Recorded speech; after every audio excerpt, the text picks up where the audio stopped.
Hi there, I'm coming at you with another edition of my vlog, and this is a synopsis of two events that I attended yesterday as part of St. Louis's Startup Week.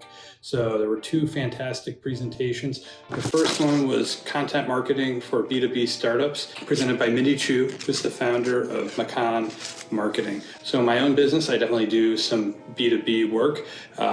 Content marketing is something I've been interested in for a while. I have some experience with it, but not a whole lot. And I find that I really struggle with ideas for creating content and to follow through and do them consistently to really see the results and see it pay off. She also talked a lot about the sales funnel, and she had some great diagrams for that I thought was really useful.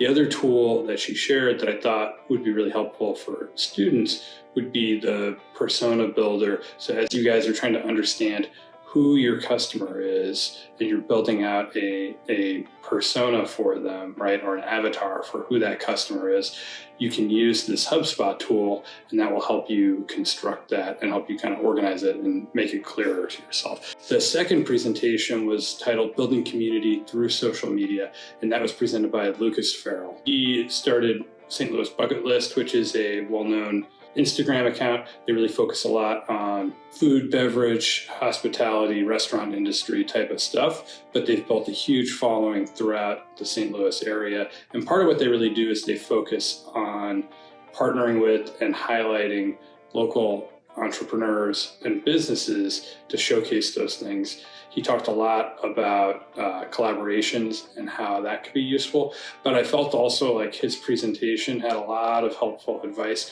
for anyone who's, whether you're trying to be an influencer, you're trying to do B2B marketing, or if you're trying to do B2C marketing, how you can create content and utilize social media in ways that are both accessible and immediately actionable. So I thought that was really helpful.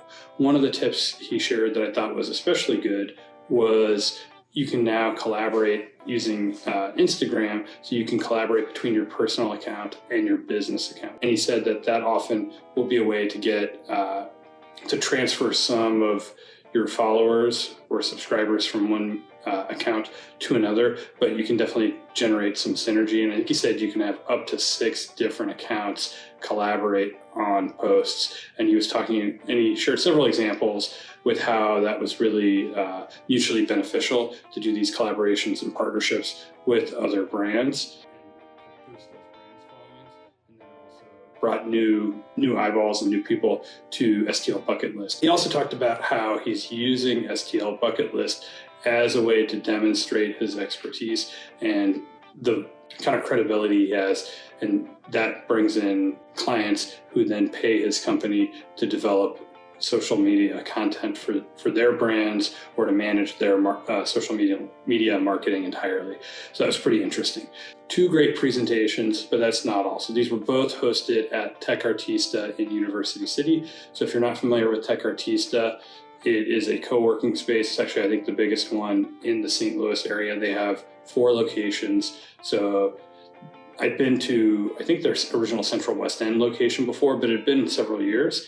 And this was my first time at this one. It was also in the Lewis Center, which is part of Washington University's campus. So I didn't know they were located there. I've been in the Lewis Center before, but that was years ago, and it's been renovated. And it's a really nice space. They also have some nice amenities. It was really easy to park and get in. They had, sparkling water. They had some snacks.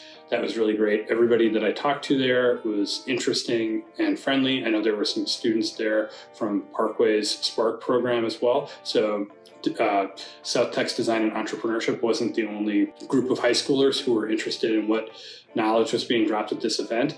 So I also was able to network with William, who's a lawyer, and I followed up with him in an email. So that's part of what I think is super important to do when going out and meeting people. And not that you have to follow up with everybody, but taking that additional step really helps to make a connection. And then if there's a favor or some help or advice or anything else that you need, then you're in a better position to ask it. And that's a two-way street, so anybody can ask me for help at any time, and I'll do what I can for them.